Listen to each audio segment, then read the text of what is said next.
Calling from a 734 area code. Who's this? Where are you calling from? Hey, my name is Lewis. I'm calling from Michigan. What's up, Lewis? We don't have much time. All right, real quick. I was wondering if you guys knew about this article. Okay, backstory. A libertarian friend of mine on Facebook. Okay, wait for it. He posts 2 to 3 memes daily. He's typical libertarian. And we got on the subject of minimum wage. And he posted this article. Yeah, he posted this article. Oh, I can't even call it an article. It's like a blog post. It was from the Cato Institute. Right. And it falls under the, I'm sorry, can you hear me? Yep. Okay.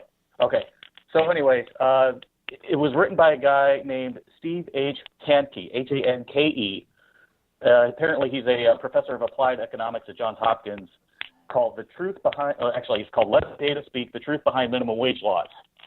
And I started to read this, and, essentially he makes the argument that countries in the EU that don't have a nationally enforced minimum wage they have lower instances of unemployment. Well, so I looked into this, and it turns out that in place of minimum wage, they have collective bargaining rights in something like 80 to 90% of the labor force. And so I pointed that out to my buddy, I'll call him Mike, and he basically just dismissed it. And I've been trying to get a hold of this professor.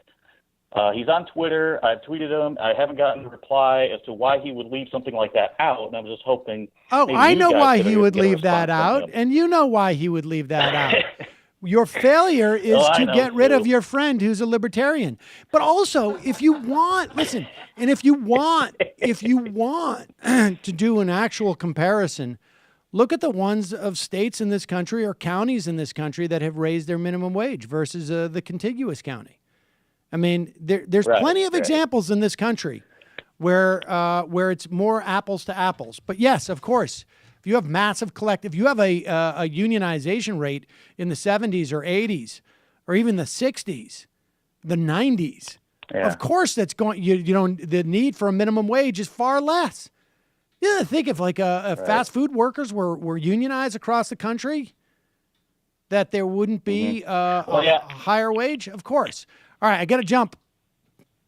A check. Give it up. A check. Give it up with your friend.